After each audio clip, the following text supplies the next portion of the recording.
ನಮಸ್ಕಾರ ನಮ್ಮ ಎಲ್ಲ ರೈತ ಬಾಂಧವರಿಗೆ. ಇವತ್ತು ನಿಮ್ಮ ಸೇನಪತಳಿ ಗ್ರಾಮದಲ್ಲಿದ್ದೀನಿ. ಏನೋ ಒಂದು ವಿಚಾರ ಕೂಡ ಪ್ರಸ್ತಾವನೆ ಮಾಡಬೇಕು, ಸಾರ್ವಜನಿಕರಿಗೆ ತೊಂದರೆ ಆಗ್ತಿದೆ ಗ್ರಾಮಸ್ಥರಿಗೆ ಅಂದರೆ ಯಾವ ವಿಚಾರ ಹೇಳಿ ಶಾಂತ ಸರ್. ನಮಸ್ತೆ, ನನ್ನ ಹೆಸರು ಶಾಂತರಾಜು ಅಂತ, ಸೇನೆಪತಳಿಯವರು. ಸೇನೆಪತಳಿ, ಕಂಚನಹಳ್ಳಿ, ಗಾಣಿಗನಕೊಪ್ಪಲು 3 ಗ್ರಾಮದ ಮುಖ್ಯ ರಸ್ತೆ KB ರೋಡು. ಬನ್ನೂರಿಂದ KB ರೋಡು, PW ರೋಡ್. ಅದು PW ರೋಡು ಜಿಲ್ಲಾ ಮುಖ್ಯ ರಸ್ತೆಯಲ್ಲಿ 2 ರೈಸ್ ಮಿಲ್ ಇದೆ. ಆ ರೈಸ್ ಮಿಲ್ಲಲ್ಲಿ ಆಗ್ತಿರೋ ತೊಂದರೆ, ಗ್ರಾಮಸ್ಥರಿಗೆ, ತಿರುಗಾಡೋರಿಗೆ ಏನು ತೊಂದರೆ ಅಂದರೆ ಅದರಿಂದ ಬರ್ತಾ ಇರುವಂಥ ಜೆಲ್ಲು, ಧೂಳು, ದುಂಬು, ಇದರಿಂದ ಏನಾಯ್ತದೆ, ಮುಖ್ಯವಾಗಿ ಕಣ್ಣಿನ ದೃಷ್ಟಿ ಮೇಲೆ ಪರಿಣಾಮ ಬೀರ್ತದೆ. ಇದನ್ನೆಲ್ಲ ಅಂಶನ ಮಂದಟ್ಟು ಮಾಡಿ ನಾವು 3 ಗ್ರಾಮದವರು ಪುರಸಭಾ ಮುಖ್ಯ ಅಧಿಕಾರಿಗಳಿಗೆ ಮತ್ತು ದಂಡಾಧಿಕಾರಿ ತಹಸೀಲ್ದಾರ್ ಅವ್ರಿಗೆ ಮನವಿ ಸಲ್ಲಿಸಿದ್ದು.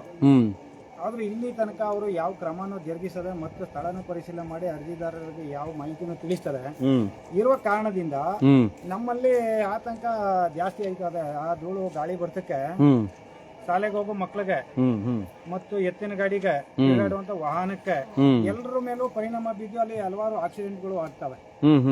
ಆ ಜಳ್ಳಿಂದ ಏನೆಲ್ಲ ಮಿಲ್ಲಿಂದ ಬರ್ಬೇಕಾಯ್ತು, ಆ ಬರುವಂತ ಎಲ್ಲಾ ಧೂಳು ಜಳ್ಳಿಂದ ಆಗ್ಬಾರ್ದು ಅನ್ನೋತಾನೆ ಆಯ್ತದಲ್ಲಿ. ಮುಖ್ಯವಾಗಿ ಕಣ್ಣಿನ ಸಮಸ್ಯೆ ಅಲ್ಲಿ ಮಿಲ್ನವರು ಮುಖ್ಯವಾಗಿ ಕಾನೂನಿನ ಇಲಾಖೆಯಿಂದ ವ್ಯಾಪ್ತಿಯಲ್ಲಿ ಏನ್ ನಿಯಮಾವಳಿ ಪ್ರಕಾರ ಮಿಲ್ ನಡೆಸಬೇಕಾಯ್ತು ಅದೆಲ್ಲನ ಗಾಳಿಗೆ ತೋರಿ ಅವರು ವೈಯಕ್ತಿಕವಾಗಿ ಅದು ಮಿಲ್ ನಡೆಸ್ತಾ ಇರೋ ಕಾರಣದಿಂದ ಇಲ್ಲಿ ಗ್ರಾಮಸ್ಥರ ಮೇಲೆ ಮತ್ತು ತಿರುಗಾಡೋ ಸಾರ್ವಜನಿಕರ ಮೇಲೆ. ಯಾವ ಮಿಲ್ ಅದು? ಯಾರು ಒಡೆತನದಲ್ಲಿರುವಂತದ್ದು? ಅದು ಮುಸ್ಲಿಮ್ಸ್ ನಡೆಸ್ತಾ ಇರೋದು. ಅದು ಕಾಪಿ ನಿಮ್ಗೆ ಕಳ್ಸ್ಕೊಡೋದು. ಓಕೆ. ಅದರಿಂದ ತಾವು ಸುದ್ದಿ ಮಾಡಿ ಸಂಬಂಧಪಟ್ಟ ಅಧಿಕಾರಿಗಳಿಗೆ, ತಾಲೂಕು ಅಧಿಕಾರಿಗಳಿಗೆ, ಜಿಲ್ಲಾ ಅಧಿಕಾರಿಗಳಿಗೆ ಮತ್ತು ವಾಯು ಮಾಲಿನ್ಯ ಈ ಸ್ಥಳೀಯ ಏನು ಕುಂದು ಕೊರ್ತದೆ ಅದನ್ನ ಮಾಹಿತಿನ ನೀವು ದಯವಿಟ್ಟು ನಿಮ್ಮ ಮೂಲಕ ಅಧಿಕಾರಿಗಳ ಗಮನಕ್ಕೆ ತಗೊಬಂದು ಆಗ್ತಾ ಇರುವಂತ ಪ್ರಾಬ್ಲಮ್ನ ಸಾಲ್ವ್ ಮಾಡಬೇಕಾಗಿ ತಮ್ಮಲ್ಲಿ ಕಳಕಳಿಯ ಮನವಿ. ಇನ್ನಿತರರು ಗ್ರಾಮಸ್ಥರು. ಇನ್ನೊಂದು ಸರ್, ಈಗ ಅಲ್ಲಿ ಭತ್ತದ ಬೇಯಿಸಿದಾಗ್ಲಿ, ಭತ್ತದ ನೀರಾಗ್ಲಿ ಒಂದಷ್ಟು ಕೊಳಚೆ ನೀರು ಹೋಗುತ್ತೆ, ಎಲ್ಲಿ ಬಿಡಕ್ಕೆ ವ್ಯವಸ್ಥೆ ಮಾಡ್ಕೊಂಡವ್ರೆ? ಅದನ್ನ ಸಾರ್ವಜನಿಕರು ನಾಲೆ ಬಿಟ್ಟವ್ರೆ. ಯಾವ ನಾಲೆ? ಯಾವ ಭಾಗದಿಂದ ಯಾವ ಭಾಗ ಬರುತ್ತದು? ಅದು ನಮ್ಮ ಭಾಗಕ್ಕೆ ಇದು ಕೆರೆ ಬರುವ ನಾಲೆ. ಅದು ಕೆರೆಯಿಂದ ನಮ್ಮ ಗ್ರಾಮಕ್ಕೆ ಗದ್ದೆಗಳು ಬರುವಂತ ನಾಲೆ. ಅದು ಆ ನಾಲೆಗೆ ಬಿಟ್ಟವ್ರೆ ಗೋಪ್ಯವಾಗಿ. ಅದನ್ನ ನೀರಾವರಿ ಇಲಾಖೆನ ಎಚ್ಚೆತ್ಕೊಂಡು ಆ ನೀರ್ನ ತಡೆಗಟ್ಟಬೇಕಾದ್ದು ಅವ್ರ ಜವಾಬ್ದಾರಿನೂ ಇದೆ. ಮತ್ತು ಬನ್ನೂರು ಪುರಸಭೆಯಿಂದ ಬರ್ತಾ ಇರುವಂತ ಒಳಚರಂಡಿ ಮತ್ತು ಕೊಳಚೆ ನೀರು ಅದು ನಾಲೆಗೆ ಬರೋದ್ರಿಂದ ನಾವು ನಾಲೆ ನೀರ್ನ ಬಳಸಬೇಕಾದ್ರೆ ಮೈಯಲ್ಲೆಲ್ಲ ಕಜ್ಜಿ ಬರುತ್ತೆ ಮತ್ತು ಎಲ್ಲ ಗಣ್ಣ ತರ ಬಂದು ಅದು ಒಂಥರ ವಾಸನ. ಆ ನೀರಿಂದ ನಾವು ಕೆಳಗಡೆ ಇಳಿದು ಮಡವೆ ಕಟ್ಟು ಕಲಿ, ಇಲ್ಲ ಮಡವೆ ತೆಗಿ ಕಲಿ, ಕಸ ಕಡ್ಡಿ ಎತ್ತಕ್ಕೆ ಹೋಗಿ ನೀರ್ ಬಳಸ್ಬೇಕಾದ್ರೆ ಬಹಳ ಅಪಾಯ, ಆರೋಗ್ಯದ ಮೇಲೆ ತುಂಬಾನೇ ಪರಿಣಾಮ ಬೀರುತ್ತೆ. ದಯವಿಟ್ಟು ನೀರಾವರಿ ಇಲಾಖೆ ಮತ್ತು ಮುನ್ಸಿಪಾಲಿಟಿ ಇವರು ಆ ಗಲೀಜ್ ಬರುವಂತದ್ನ ತಡೆಗಟ್ಟುವುದರಲ್ಲಿ ನಮ್ಮ ಕಡೆಯಿಂದ ಅವ್ರಿಗೆ ಆಗ್ರಹ ಮಾಡ್ತಾ ಇದೀವಿ. ಅದನ್ನ ನೀರು ಯಾವುದು ಗಲೀಜ್ ನೀರು ಬರ್ತದ ಅದನ್ನ ನಾಲೆಗೆ ಬಿಡಬಾರ್ದು. ಅದು ಒಳಚಂಡಿ ದನ ಕರು ಎಲ್ಲ ಕುಡಿಯುತ್ತೆ, ರೋಗ ರುಜಿನ ಬರುತ್ತೆ. ಇವತ್ತು ಜನಸಾಮಾನ್ಯ ಯಾರು ಕುಡಿಯಲ್ಲ, ಕೈ ಕಾಲು ತೊಳ್ಕೊತಾರೆ ಅಥವಾ ಜಮೀನಿಗೆ ಬಿಡ್ತಾರೆ, ಜಮೀನು ನೀರಾಯಿಸಕ್ಕೆ ಹೋಗ್ತಾರೆ. ಮೇನ್ ಆಗಿ ದನ ಕರುಗಳಿಗೆ ಏನ್ ಗೊತ್ತಿರುತ್ತೆ, ಕುರಿ ಕಾಯೋ ಅಂತ ಬಿಟ್ಟಾಗ ಕುರಿ ಕುಡಿಕತ್ತವೆ, ಆಡ್ಮರಿಗಳು ಕುಡ್ಕತ್ತವೆ, ದನಗಳು ಕುಡಿತವೆ. ಯಾರು ಬೇಕು ಅಂತ ಕುಡ್ಸಲ್ಲ. ಈಗ ಆಡ್ಮರಿಗೆ ಯಾರು ಕುಡಿಬೇಡ ಅಂತ ಹೇಳಕ್ಕಾಯ್ತದೆ? ದನ ಎಲ್ಲ ಮೇಯಿಸ್ತಾ ಇರ್ತವೆ, ಕುಡ್ಕತ್ತವೆ, ಅನಾರೋಗ್ಯ ತುತ್ತಾಗ್ತವೆ. ನಮ್ಮ ತಾಯಿ ತಂದೆ ಕಾಲದಲ್ಲಿ ಏನಾಗಿತ್ತು, ಆ ನೀರ್ನ ಮನೆಗೆ ಬಳಸ್ಕೊತಿತ್ತು, ಮದುವೆ ಅರ್ಜುನಕ್ಕೆ, ಹಬ್ಬ ಅರ್ಜುನಕ್ಕೆ ಬಳಸ್ಕೊತಿತ್ತು, ಬಹಳ ಶುದ್ಧವಾಗಿತ್ತು. ಬನ್ನೂರು ಪಟ್ಟಣ ದೊಡ್ಡ ಮಟ್ಟದಲ್ಲಿ ಬೆಳೆದ್ರಿಂದ ಅದನ್ನ ಕಂಟ್ರೋಲ್ ಮಾಡೋ ಸ್ಥಿತಿಲಿ ಮುನ್ಸಿಪಾಲಿಟಿ ಇಲ್ಲ. ಆ ನೀರ್ ಗಲೀಜ್ನ ಕಂಟ್ರೋಲ್ ಮಾಡಿ ಅದು ಬೇರೆ ವ್ಯವಸ್ಥೆ ಟ್ರಂಪ್ ಮಾಡೋದ್ರಲ್ಲಿ ಮುನ್ಸಿಪಾಲಿಟಿ ಅದು ಫೈಲೋರ್ ಆಗದೆ. ಆದ್ರಿಂದ ಏನ್ ಮಾಡವ್ರೆ, ಡೈರೆಕ್ಟ್ ಆಗಿ ಎಲ್ಲಾ ಚರಂಡಿ ನೀರು ನಮ್ಮ ನಾಲೆಗೆ ಬಂದು ನಾಲೆ ನೀರು ಕಲ್ಮಸವಾಗಿ ಅದು ದನ ಕರಿನ ಮೇಲೆ ನೀವ್ ಹೇಳ್ದಂಗೆ ನಾವು ಗದ್ದೆ ಬಳಸ್ಬೇಕಲ್ಲಿ, ಕಾಲ್ ಹಾಕ್ಬೇಕಲ್ಲಿ, ಕೈ ಹಾಕ್ಬೇಕಲ್ಲಿ, ಅದು ಹುಟ್ಟು ಗಬ್ಬು, ಕೋಳಿ ಕಸ, ಕೋಳಿ ಕಲ್ಲು, ಈ ತರದ್ ಏನದ. ಅದೇ ಕೋಳಿ ಕಲ್ಲು ಹೆಂಗ್ ಬರ್ತಾ? ಅಲ್ಲಿ ಇರೋದು ರೈಸ್ ಮಿಲ್ ಅಂತ ಹೇಳಿದ್ರಲ್ಲ ನೀವು, ಮೇಲ್ಗಡೆಯಿಂದ ಬರ್ತಾ ಇರೋದು. ಬನ್ನೂರು ಕಾಲುವೆಯಿಂದ ಏನ್ ಸ್ಟಾರ್ಟ್ ಆಗುತ್ತೆ, ಬನ್ನೂರು ಏರಿಯಾ ಅಲ್ಲಿ KB ಇಂದ ಮುಂದೆ ಇರುವಂತದ್ದು, ಅಲ್ಲಿಂದ ಬರುವಂತದ್ದು ಅದು. ಪೂರ್ತಿ ನೀವು ಸಾಬ್ರ ಏರಿಯಾ ಕಟ್ಕೊಂಡು ನಮ್ಮ KB ರೋಡ್ ಎಲ್ಲಾ ಪ್ರತಿಯೊಂದು ಭತ್ತ ನೀರು ನಮ್ಮ ನಾಲೆಗೆ ಬಂದು ಬೀಳ್ತಾ ಇರೋದು. ಸೇನಪತಳಿ ನಾಲೆ, ಗಾಣಿಕೊಪ್ಪಲು, ಸೇನಪತಳಿ, ಕಂಚನಹಳ್ಳಿ 3 ನಾಲೆಗೂ ಕೂಡ ನಾಲೆ 3 ಗ್ರಾಮಕ್ಕೂ ಅನುಕೂಲ ಆಗುತ್ತೆ. ಒಂದೇ ನಾಲೆ. ಆ ನಾಲೆಗೆ ಈ ಗಲೀಜ್ ನೀರೆಲ್ಲ ಬಂದು ಬೀಳೋದ್ರಿಂದ ಏನಾಗುತ್ತೆ, ಅಲ್ಲಿ ಕಸ ಕಡಿನೂ ಬೇಗ ಬೆಳೀತಾ ಇದೆ, ನೀರು ಸರಾಗ ಜೊತೆಗೆ ನಾವು ಅದನ್ನ ಬಳಸ್ಬೇಕು ಬಹಳ ಅಪಾಯಕಾರಿಯಾಗದಂದ್ರೆ ನಾನು ಹೇಳಿದ್ನ ನಿಮ್ಗೆ ಆ ನೀರು ಮುಟ್ಟ ತಕ್ಷಣ ಮೈ ಮೇಲೆಲ್ಲ ಗನ ಬಂದ್ಬಿಡುತ್ತೆ, ಸ್ಕಿನ್ ಎಲ್ಲ ಹಾಳಾಗೋಯ್ತೆ. ನೀವ್ ಹೇಳ್ದಂಗೆ ದನ ಕರೆನೂ ಕುಡಿಕ್ ಆಗುದಿಲ್ಲ, ಕೇಳ್ಕ ಬತ್ತೇ ಇರುತ್ತೆ, ಅತಿಯಾಗಿ ಗಷ್ಟವಾಗಿ ಕಪ್ಪುಗ್ ಬತ್ತೇ ಇರುತ್ತೆ. ಬಳಸ್ಬೇಕಾದ್ರೆ ಅಷ್ಟು ಅಪಾಯಕಾರಿ, ಅದು ವಿಷಕಾರಿಯಾದ ನೀರಾಗ್ಬಿಡದೆ. ಕಳೆದ ಸರಿ ಕೂಡ ನಾನು ಸುದ್ದಿ ಕೂಡ ಮಾಡಿದ್ದೆ, ಗ್ರಾಮಾಂತರ ಪ್ರದೇಶಗಳಲ್ಲಿ ಈ ತರ ಆಗ್ತಿದೆ ಅಂತ ಕೂಡ ಸುದ್ದಿ ಮಾಡಿದ್ದೆ. ಜೊತೆಗೆ ನೀವೊಂದು ದೊಡ್ಡ ಆಪಾದನೆ ಏನಂದ್ರೆ ರೈಸ್ ಮಿಲ್ನ ನೀರು ಬಹಳ ಕೆಟ್ಟ ವಾಸನೆ ಬರುತ್ತೆ, ಅದು ಕೂಡ ಬಿಡುವಂತದ್ದು ಅಂತ. ಅದನ್ನ ನಾಳೆಗೆ ಬಿಡ್ತಾವ್ರೆ ಅದನ್ನ. ಎಲ್ಲೂ ಅವರು ತಗೊಳಕ್ ಗಪ್ ಮಾಡ್ತಿಲ್ಲ. ನಾನು ಕೇಳಿದೆ ಅವ್ರನ್ನ ಹೋಗಿ ಒಂದ್ಸರಿ ಸುದ್ದಿ ಮಾಡಿದಾಗ, ಇಲ್ಲ ಸರ್ ನಾವು ಒಂದು ಹೊಂಡ ತರ ಮಾಡ್ಕೊಂಡು ನಾವು ಹೊಂಡಕ್ ಬಿಡ್ತಾ ಇದೀವಿ ಅಂತಾರೆ. ಅವ್ರು ರೈತರು ಹೇಳ್ತಾರೆ ಹೊಂಡ ತುಂಬಿದ ಮೇಲೆ ಎಲ್ಲಿಗೆ ಬಿಡ್ತಾರೆ ಕೇಳಿ ಸರ್ ಅಂತಾರೆ. ಆ ಹೊಂಡ ತುಂಬಿದ ಮೇಲೆ ಮತ್ತೆ ಕಾಲುವೆಗೆ ಬರ್ತಾರೆ ಸರ್ ಅದು ಅಂತಾರೆ. ಅದು ಹೊಂಡ ಅನ್ನೋದು ಕಣ್ಣೋರ್ಸೋದ್ನಪ್ಪ ಅಷ್ಟೇ, ನಾವು ಅಲ್ಲಿ ಕಲ್ಸಿದೀವಿ ಅಂತ. ಇನ್ನು ಯಥಾವತ್ತವಾಗಿ ಅದು ಎಲ್ಲಿಗೆ ಬರ್ಬೇಕು ನಾಳೆಗೆ ಬರ್ತಾ ಇರ್ತದೆ. ಅದನ್ನ ನಾವು ಒಂದಕ್ಕೊಂದು ಟ್ಯಾಲಿ ಮಾಡಿ ನೋಡಿದಾಗ ಎಲ್ಲರೂ ಸಾಮಿಲ್ ಅದ ಅನ್ಸ್ಬಿಡುತ್ತೆ. ಬನ್ನೂರ್ ಗಲೀಜ್ ನೀರ್ಗೆ ಮುನ್ಸಿಪಾಲಿಟಿ ಅವ್ರ ಸಾಮಿಲ್ ಅದ, ರೈಸ್ ಮಿಲ್ಗೆ ನೀರಾವರಿ ಸಾಮಿಲ್ ಅದ ಅಂತ. ಯಾಕೆ ಡೈರೆಕ್ಟ್ ಆಗಿ ಅದನ್ನ ಕಂಟ್ರೋಲ್ ಮಾಡೋ ಸ್ಥಿತಿ ಅವ್ರಿಗೆ ಬರ್ಲಿಲ್ಲ ಅಂದಾಗ ನಾವು ಅವ್ರ ಮೇಲೆ ತಾನೇ ಇದಾಕ್ಬೇಕು. ದಯವಿಟ್ಟು ಇನ್ನೂ ಇನ್ನೊಂದು, ಈಗ ಒಳಚರಂಡಿ ಮಾಡಿರೋದು ಬನ್ನೂರು ಟೌನ್ ಆದ್ರಿಂದ ಒಳಚರಂಡಿ ಮಾಡಿ ನಾಲಿಗೆ ಬಿಟ್ರೆ ಏನ್ ಪ್ರಯೋಜನ ಆಯ್ತು? ಒಳಚರಂಡಿ ವ್ಯವಸ್ಥೆ ಇದು ಅಲ್ವಾ? ಅಲ್ಲ, ಇಡೀ ರಾಜ್ಯದಲ್ಲಿ ಒಳಚರಂಡಿ ವ್ಯವಸ್ಥೆ ಫೇಲ್ ಆಗಿದೆ ಬಿಡಿ, ಅದು ಕಾರಣಾಂತರ ಬೇರೆ ಬೇರೆ ಕಾರಣಗಳಿಂದ. ಆದ್ರೆ ಈ ಗ್ರಾಮೀಣ ಪ್ರದೇಶದಿಂದ ಕಾಲುವೆಗಳಿಗೂ ಇವ್ರು ಬಿಡ್ತಾರೆ ಅಂತಂದ್ರೆ ಈಗ ಹೆಂಗಿರು ಬೇಸಿಗೆ ಬಂತು, ಇನ್ ನೀರ್ ನಿಂತು ಹೋಗ್ತದೆ, ಇನ್ನೆಲ್ಲ ಒಳಚರಂಡಿ ನೀರೇ ಬರುವಂತದ್ದು. ಬನ್ನೂರು ಪುರಸಭೆ ತಾಲೂಕು ಮಟ್ಟದ ದರ್ಜೆ ಊರಾಗಿ ಬೆಳೆದಿರೋ ಕಾರಣದಿಂದ ಕಾವೇರಿ ಸರ್ಕಾರದಲ್ಲಿ ಸಾರ್ವಜನಿಕರು ಓಡಾಡ್ಬೇಕಾದ್ರೆ ವಾಹನ ದಟ್ಟಣೆ ಜಾಸ್ತಿ ಇದೆ. ಸಾವಿರಾರು ವಾಹನ ಆ ಕಡೆ ಈ ಕಡೆಯಿಂದ ಓಡಾಡೋದ್ರಿಂದ ಅಲ್ಲಿಗೆ ಒಂದು signal point, traffic signal point ಬೇಕಾಗದ. ಅದಕ್ಕೆ ನಾವು ಮುನ್ಸಿಪಾಲಿಟಿಗೂ ಕಂಪ್ಲೇಂಟ್ ಕೊಟ್ಟು ಮಾನ್ಯ ಸರ್ಕಲ್ ಇನ್ಸ್ಪೆಕ್ಟರ್ ಅವ್ರಿಗೂ ಬನ್ನೂರು ಪೊಲೀಸ್ ಸ್ಟೇಷನ್ಗೂ ಕೊಟ್ಟು ಅದನ್ನ SP ಅವ್ರ ಗಮನಕ್ಕೆ ತಗೊಬರ್ತೀವಿ ಅಂತ ಹೇಳಿದ್ದಾರೆ. ಆದ್ರೂ ಅದ್ರ ಮೇಲೆ ಇನ್ನೂ ಯಾವುದೇ ಆಗಿಲ್ಲ. ಒಂದೂವರೆ ತಿಂಗಳ ಹತ್ರ ಆಯ್ತು. ಮುನ್ಸಿಪಾಲಿಟಿಗೂ ಕೊಟ್ಟಿದೀವಿ. ಆಮೇಲೆ ಬನ್ನೂರು ಸರ್ಕಲ್ ಅಲ್ಲಿ ಮುಖ್ಯವಾಗಿ ಒಂದು ನೀವ್ ಹೇಳ್ದಂಗೆ ಹಂಸ ಆಗ್ಬೇಕು. ಹಂಸ ಹಾಕುದ್ ಬೇಡ ಇವ್ರ ಯೋಗ್ಯತೆಗೆ. ಯಾರು ರಾಜ್ಯ ಹೆದ್ದಾರಿನ ಮೇಂಟೈನ್ ಮಾಡ್ತಾವನೋ ಅಟ್ಲೀಸ್ಟ್ ಇವನು ಅಲ್ಲಿ ಇರೋಂತ ರಾಜ್ಯ ಹೆದ್ದಾರಿ ಮೇಂಟೈನ್ ಮಾಡುವಂತ ಮಹಾಶಯ, ಟೆಂಡರ್ ತಗೊಂಡಿರುವಂತ ಮಹಾಶಯ ಅಟ್ಲೀಸ್ಟ್ ಒಂದು ಜೀಬ್ರಾ ಪಟ್ಟ ಹಾಕ್ಲಿ. ಮತ್ತೆ ಲೆಫ್ಟ್ ಟು ರೈಟ್ ಏನು ಬಿಳಿ ಪಟ್ಟೆಗಳು ಹಾಕ್ಬೇಕು. ರಾತ್ರಿ ಹೊತ್ತು ಕಾಣೋದಿಲ್ಲ. ಬರೀ ಇಲ್ಲಿಂದಲ್ಲ, ಅಪ್ ಟು ಮಳವಳ್ಳಿಯಿಂದ ಮೈಸೂರುವರೆಗೂ ಹೋಗೋ ಕಡೆ ಎಷ್ಟೋ ಕಡೆ ವೈಟ್ ಪಟ್ಟನೇ ಇಲ್ಲ. ಕೆಲವರೆಲ್ಲ ವೈಟ್ ಪಟ್ಟೆ ನೋಡ್ಕೊಂಡು ಲೆಫ್ಟ್ ಟು ರೈಟ್ ನೋಡ್ಕೊಂಡು ಬರ್ತಾರೆ. ಆಯ್ತಾ? ಆಮೇಲೆ ಯಾವುದೇ ರೀತಿಯ ಅಂತ ನೀವ್ ಹೇಳ್ದಂಗೆ ಹಂಸ್ಕೊಳ್ಳಿಲ್ಲ. ಜೊತೆಗೆ ಸರ್ಕಲ್ ಅಲ್ಲಿ ಒಂದು ಪಾಯಿಂಟ್ ಇರ್ಬೇಕಲ್ಲಿ, ಒಂದು ಗೋಡೆ ರಿಂಗ್ ತರ ಇದ್ರೆ ಅದನ್ನ ಬಳಸ್ಕೊಂಡು ಒಂದ್ ಸ್ವಲ್ಪ ಕಂಟ್ರೋಲ್ ಆಗಿ ಹೋಗ್ತಾರೆ. ಅದು ಯಾವ್ದು ಇಲ್ಲ ಅಲ್ಲಿ. ಯಥಾವತ್ತವಾಗಿ ಏನ್ ತಿರ್ಗಾಡಕ್ ಫೀಲ್ಡ್ ಅದ, ಮೈದಾನ ಇದ್ದಂಗ ಇರೋದ್ರಿಂದ ಶಾಲೆ ಮಕ್ಳಿಗೆ ತೊಂದರೆ ಆಯ್ತದೆ. ಪಾಪ ವಯಸ್ಸಾದವ್ರಿಗೆ ರಸ್ತೆ ದಾಟಕ್ ತೊಂದರೆ ಆಯ್ತದೆ.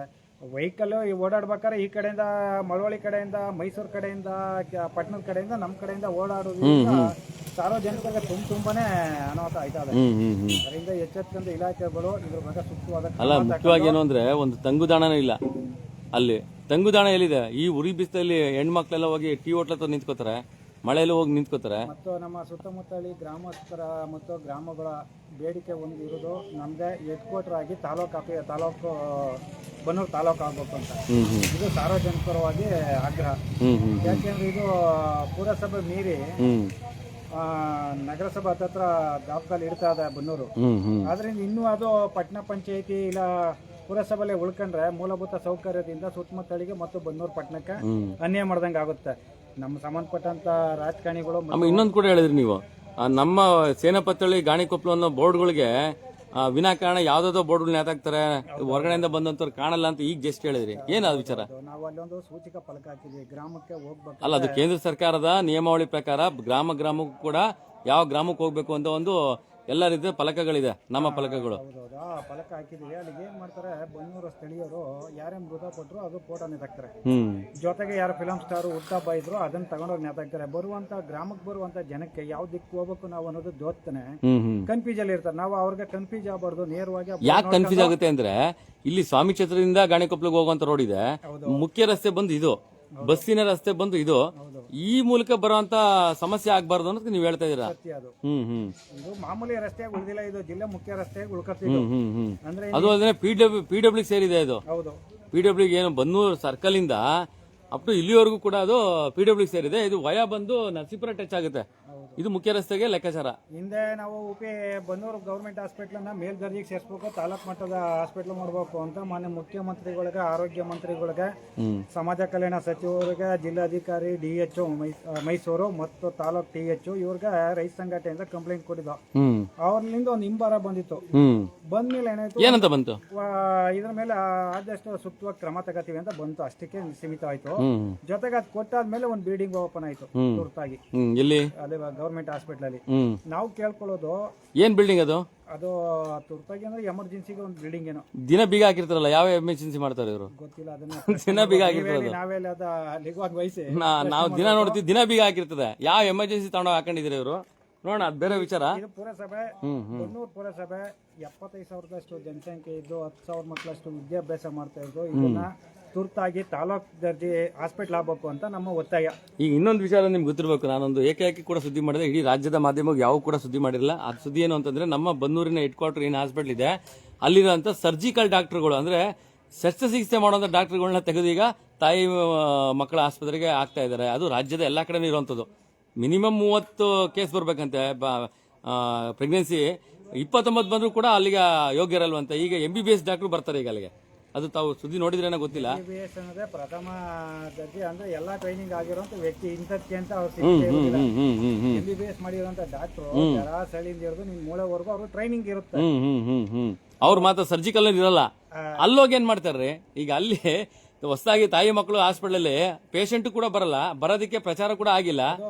ಹಾಸ್ಪಿಟಲ್ ಮುಖ್ಯ ಅಧಿಕಾರಿಗಳು ಅದನ್ನ ಅದ್ರ ಬಗ್ಗೆ ಹೌದೌದು, ಅದನ್ನು ಕೂಡ ನಾನು ಸುದ್ದಿ ಮಾಡಿದ್ದೆ. ಜನಪ್ರತಿನಿಧಿಗಳಕ್ಕಿಂತ ಮುಖ್ಯವಾಗಿ ಸತ್ಪ್ರಜೆಗಳು, ನಾವು ಜನಗಳು ಏನಿದ್ರೆ ಕೆಲವರು, ಅವ್ರು ಅರ್ಥ ಮಾಡ್ಕೊಬೇಕು. ಯಾರೋ ಒಬ್ರು ಸುದ್ದಿ ಮಾಡ್ತಾವ್ರೆ ಅಂದ್ರೆ ಯಾವ್ದೋ ಒಂದು ಒಳ್ಳೆ ಉದ್ದೇಶ ಇದೆ ಅಂತ. ಸತ್ಯ ಅದು. ನಮ್ಗೆ ಬನ್ನೂರು ಎಷ್ಟು ಇಂಪ್ರೂವ್ಮೆಂಟ್ ಐತೆ ಅಷ್ಟು ಸುತ್ತಮುತ್ತಲಿಗೆ ಮೂಲಭೂತ ಸೌಕರ್ಯ ಒದಗ್ದಂಗ ಐತೆ. ಈಗ ನಮ್ದು ಮಿನ್ಸ್ಕೆತ್ನಳ್ಳಿ ದೊಡ್ಡ ಮೂಲಗಳು ಎಷ್ಟು ಕಿಲೋಮೀಟರ್ ಇದ್ದು, ನಾವು ನರಸೀಪುರಕ್ಕೆ ಒಬ್ರು ವಯಸ್ಸಾದವರು ದುಡ್ಡೊಂದು ಏನೋ ಒಂದು ಸಮಸ್ಯೆ ಇದೆ ಅಂತ ನಾವು ಚೆಕ್ ಮಾಡ್ಸ್ಕೊಂಡ್ ಬರ್ಬೇಕು ಅಂದ್ರೆ ವಯಸ್ಸಾದ ವೃದ್ಧರು ಅಲ್ಲಿವರೆಗೆ ಬರ್ಬೇಕು. ಮಂಡ್ಯ ಬಾರ್ಡರ್ ಅದು. ಅದರಲ್ಲಿ ಈ ನಮ್ಮ ಬನ್ನೂರು ದೊಡ್ಡಪಟ್ಟಣ, ಈ ದೊಡ್ಡಪಟ್ಟಣ ಆಗಿರೋದ್ರಿಂದ ಈ ಸುತ್ತಮುತ್ತಲಿ ಜನಸಂಖ್ಯೆ ಆಧಾರದ ಮೇಲೆ ಇಲ್ಲಿ ತಾಲೂಕ್ ಆಗ್ಬೇಕು. ತಾಲೂಕ್ ಜೊತೆಗೆ ಫಸ್ಟ್ ಮೂಲಭೂತ ಸೌಕರ್ಯಗಳು ಕೊಡುವಂತದಾಗ್ಬೇಕು ಪುರಸಭೆ. ಹೌದು, ಆಯ್ತಾ? ಅಲ್ಲಿ ಫಸ್ಟ್ ನಾನು ಯಾವತ್ತೂ ಹೇಳ್ತಾ ಇರ್ತೀನಿ, ಅಧಿಕಾರಿಗಳು ಕೆಲಸ ಮಾಡಿದ್ರೆ ಜನಪ್ರತಿನಿಧಿಗಳು ಮರ್ಯಾದೆ ಉಳಿತದೆ, ಅವ್ರಿಗೆ ಹೊಗಳ್ತಾರ ಜನ ಅಂತ. ಇನ್ನೂ ಒಂದು, ಬನ್ನೂರು ಪುರಸಭೆಯಲ್ಲಿ ಬೀದಿ ದೀಪದ ಸಮಸ್ಯೆ ಇದೆ. ಯಾವ ಏರಿಯಾಕರ ಹೋಗೋ ಸಂತಮಳ್ಳಿ ಚಾಮನಹಳ್ಳಿ ಗಂಟ ಬೀದಿ ದೀಪ ಸರಿಯಾಗಿ ಅಲ್ಲೊಂದು ಇಲ್ಲೊಂದು ಅದು ಏನೋ ಕಣ್ಣರ್ಸಕ್ಕೆ ಸರ್ಕಲ್ ಇಂದ ಅಲ್ಲಿವರೆಗೂ ಹಾಕಿದ್ರೆ ಹಾಕೋರೆ. ಇಲ್ಲಿ ಆ ಒಂದು ಪೆಟ್ರೋಲ್ ಬ್ಯಾಂಕ್ ಮುಂದೆ, ಆ ಪೆಟ್ರೋಲ್ ಬ್ಯಾಂಕ್, ಹೊಸ ಪೆಟ್ರೋಲ್ ಬ್ಯಾಂಕ್ ಅವ್ರಿಗೂ ಒಂದ್ ಸ್ವಲ್ಪ ಆಗಿದೆ ಕಣ್ಣೋರ್ಸಕ್ಕೆ. ಇನ್ ಮುಂದಕ್ಕೆ ಹೋದ್ರೆ ಅದು ಇಲ್ವೇ ಇಲ್ಲ. ಎಲ್ಲ ಸತ್ಯ. ಅದು ಟೆಂಡರ್ ಆಗಿರುತ್ತೆ, ಟೆಂಡರ್ ಆದವ್ರು ಮೇಂಟೈನ್ ಮಾಡ್ಬೇಕು. ಅವರು ಇವ್ರೇನ್ ಶಾಮೀಲಾಗಿದ್ದಾರೆ ಏನೋ ಅದ್ರ ಬಗ್ಗೆ ನಿಗಾ ವಹಿಸ್ತಿಲ್ಲ.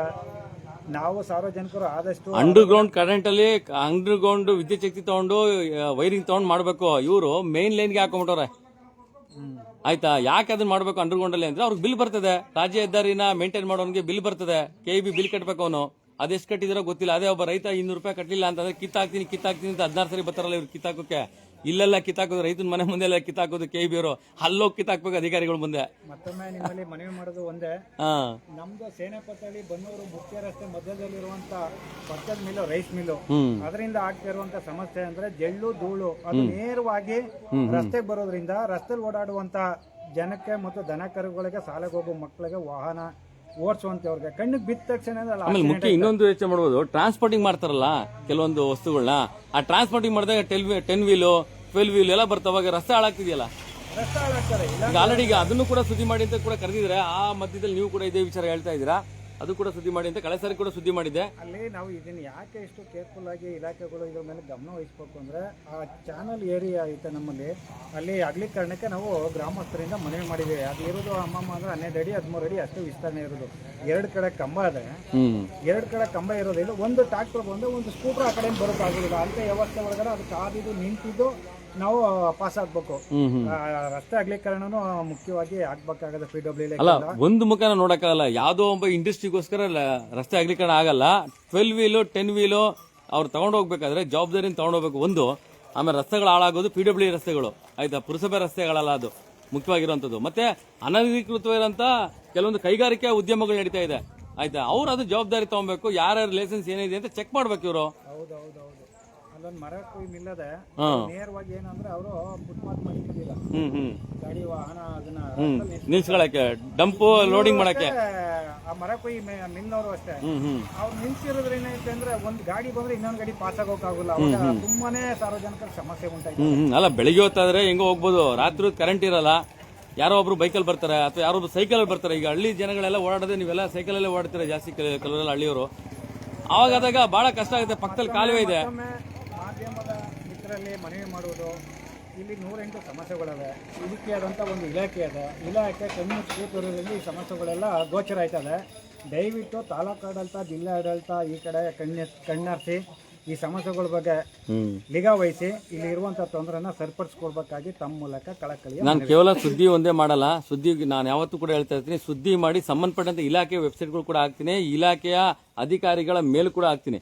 ಆವಾಗಲೂ ಅವ್ರು ಅದಕ್ಕೂ ಅವ್ರ ಯೋಗ್ಯತೆಗೆ ಆಗ ಜವಾಬ್ದಾರಿ ತಗೊಳ್ಳಿಲ್ಲ ಅಂತಂದ್ರೆ ಇನ್ನು ಜನಗಳೇ ಅದ್ರ ಜವಾಬ್ದಾರಿ ತಗೊಳ್ಳೋಂಥ ಕೆಲಸ ಮಾಡ್ತಾರೆ. ಇವತ್ತು ಯಾರು ಜನ ದಡ್ರಲ್ಲ, ಮತ್ತೆ ಯಾರು ಕೂಡ ಎದುರಲ್ಲ ಯಾವುದೇ ರಾಜಕಾರಣ ಒಂದು ವಿಚಾರಕ್ಕೆ, ಮತ್ತೆ ಯಾವುದೇ ಅಧಿಕಾರಿಗಳ ದರ್ಪ ಕೂಡ ಯಾರು ಜನ ಎದುರಲ್ಲ. ಹಾಗಾಗಿ ಎಲ್ಲ ವಾಸ್ತವಾಂಶ ಕೂಡ ಗೊತ್ತಿದೆ. ಪ್ರತಿಯೊಬ್ಬರು ಮನೆಯಲ್ಲೂ 4 ಮೊಬೈಲ್ ಇದೆ, ಒಳ್ಳೇದು ಕೆಡ್ತು ಅಂತ ಗೊತ್ತಿದೆ. ಕಾನೂನು ಅರಿವು ಕೂಡ ಇದೆ. ಇವತ್ತು ಪ್ರತಿಯೊಬ್ಬರು ಮನೇಲಿ ಟಿವಿ ಇಟ್ಕೊಂಡು ಪ್ರತಿಯೊಂದು ಸುದ್ದಿಗಳನ್ನ ನೋಡ್ತಾ ಇದ್ದಾರೆ, ಯಾವ್ಯಾವ ಕಾನೂನು ಏನೇನು ಅರಿವು ಆಗ್ತಿದೆ ಅಂತ. ನಮ್ಮ ಜೊತೆಲಿ ತಾವು ಧ್ವನಿ ಕೂರಿಸಿ ಒಂದು ತಾಲೂಕು ಆಗಬೇಕು, ತಾಲೂಕು ಹಾಸ್ಪಿಟ್ಲ್ ಆಗಬೇಕು, ಮೇಲ್ದರ್ಜೆಗೆ ಬನ್ನೂರು ಹಾಸ್ಪಿಟ್ಲು, ಜೊತೆಗೆ ಜಿಲ್ಲಾ ಮುಖ್ಯ ರಸ್ತೆಗಳು ಇಂಪ್ರೂವ್ಮೆಂಟ್ ಆಗಬೇಕು, ರಸ್ತೆ ಅಗಲೀಕರಣ ಆಗಬೇಕು. ಈ ರೈಸ್ ಮಿಲ್ಲು ನಿಯಮಾವಳಿ ಪ್ರಕಾರ ಏನು ನಡೀತಿಲ್ಲ ಅದಕ್ಕೆ ಕಡಿವಾಣ ಹಾಕುವಂಥ ವ್ಯವಸ್ಥೆ ಆಗಬೇಕು. ದಯವಿಟ್ಟು ನಿಮ್ಮ ಮುಖಾಂತರ ಇಷ್ಟು ಮೂಲಭೂತ ಸೌಕರ್ಯಗಳು ನಮ್ಮ ಗ್ರಾಮಕ್ಕೆ, ನಮ್ಮ ಬನ್ನೂರಿಗೆ ಮುಖ್ಯವಾಗಿ ಆಗಬೇಕಾಗಿರೋದ್ರಿಂದ ತಾವು ಸಂಬಂಧಪಟ್ಟಂಥ ಇಲಾಖೆಯನ್ನು ಎಚ್ಚರಿಸಿ ಆ ಕಡೆ ಗಮನ ಹರಿಸಿದ್ದೆ ಈ ಕಡೆ ಕೆಲಸ ಆಗ್ಬೇಕು ಅಂತ. ಖಂಡಿತ. ಆಮೇಲೆ ಇನ್ನೊಂದು ನಾನು ಯಾವತ್ತೂ ಕೂಡ ಹೇಳ್ತಾ ಇರ್ತೀನಿ, ಸುದ್ದಿ ಮಾಡ್ಬೇಕಾರೆ ಮಾಧ್ಯಮದವ್ರನ್ನ ಮತ್ತೆ ಕೆಲವರು ಸಂಘಟನೆಗಳನ್ನ ಆಯ್ತು ಇವತ್ತು ಚುಚ್ಚುವಾಗಿ ನೋಡೋಂಥ ಜನ ಮೊದಲು ಸತ್ಪ್ರಜೆಗಳು ಅದನ್ನ ಬಿಡಬೇಕು. ಆಯ್ತು ಒಂದು. ಅದಾದ್ಮೇಲೆ ಇವತ್ತು ಯಾರೋ ಒಬ್ಬ ಸಂಘಟನೆಯವ್ರನ್ನ ಕಮಿಷನ್ ಏಜೆಂಟ್ಗಳನ್ನ ನೋಡುವಂಥದ್ದೆಲ್ಲ ನೋಡೋದು ಅಧಿಕಾರಿಗಳು. ಇಲ್ಲ ಸರ್, ಆಯ್ತಾ, ಇವತ್ತು ನಾವು ಈ ಕಮಿಷನ್ ಏಜೆಂಟ್ ಏನು ಅಂತ ಜನಗಳು ಗೊತ್ತು. ನೀವು ಹೇಳೋದ್ ಮತ್ತಿಗೆ ನಾನು ಧ್ವನಿಗೂಡಿಸ್ತೀನಿ. ಒಂದು ವೇದಿಕೆ ಅಂತ ನಾವು ಹಾಕೊಟ್ಟಾಗ ಕೇಳ್ಬೇಕಾಗಿಲ್ಲ, ನಿಂತಿರೋರೇ ಪ್ರಶ್ನೆ ಮಾಡಬಹುದು. ಹೌದು ಇವ್ರಿಗೆ ಹಕ್ಕದೆ. ಹೌದು, ಇವರು ಈ ವೇದಿಕೆನ ಬಳಸ್ಕದೇನೆ ಆ ರೋಡ ಬಳಸ್ಕೊಂಡು ಸಂಘಟನೆ ಬಗ್ಗೆ, ಮಾಧ್ಯಮದ ಬಗ್ಗೆ ಮಾತಾಡೋದ್ರಿಂದ ಅರ್ಥ ಇಲ್ಲ. ಯಾಕಂದ್ರೆ ಇದು ಇವ್ರ ಹಕ್ಕು. ಇವ್ರಿಗೆ ಒಂದು ವೇದಿಕೆ ಮಾಡ್ಕೊಡೋ ಅಲ್ಲ, ಇವ್ರ ಪರವಾಗಿ ತಾನೆ ಸರ್ ನಾವೆಲ್ಲ ವಿರೋಧ ಮಾಡ್ಕೊಂಡು ಮಾಡೋದು. ಸಂಘಟನೆಯವ್ರು ಏನ್ ಮಾಡ್ಬೋದು, ಒಂದು ಸ್ಟ್ರೈಕ್ ಒಂದು ವೇದಿಕೆ ಮಾಡ್ಕೊಡ್ಬೋದು. ನೀವು ಕೂಡ ಸಂಬಳ ಕೊಡುವಂತ ಅಧಿಕಾರಿಗಳು ನಡೆಸುವಂತ ಸರ್ಕಾರ ಅವ್ರು ಮಾಡೋ ಕೆಲಸ ನಾವು ಮಾಡ್ತೀವಲ್ಲ, ಅಧಿಕಾರಿ ಮಾಡೋ ಕೆಲಸಗಳು ನಾವು ಮಾಡ್ತಾ ಇದೀವಿ. ಅವ್ರ ನೀವು ಪ್ರಶ್ನೆ ಮಾಡಿಯಲಿ, ನಮ್ಮನ್ನ ಪ್ರಶ್ನೆ ಮಾಡಬೇಡಿ. ಸಾರ್ವಜನಿಕರು ನೀವು ಯಾರ್ಗ ನೀವು ಸಂಬಳ ಕೊಡ್ತೀರಿ ಆ ಅಧಿಕಾರಿನ, ನೀವು ಯಾರು ಚುನಾವಣೆಯುತವಾಗಿ ಆರ್ಸ್ ಕಳ್ಸಿದ್ದೀರಿ ಆ ರಾಜಕಾರಣಿನ ಪ್ರಶ್ನೆ ಮಾಡಿ. ನಿಮ್ಗೆ ಒಂದು ವೇದಿಕೆ ಮಾಡ್ಕೊಡೋದು ಅಷ್ಟೇ ನಮಗೆ. ಹೌದು. Thank you ಶಾಂತವ್ರೆ.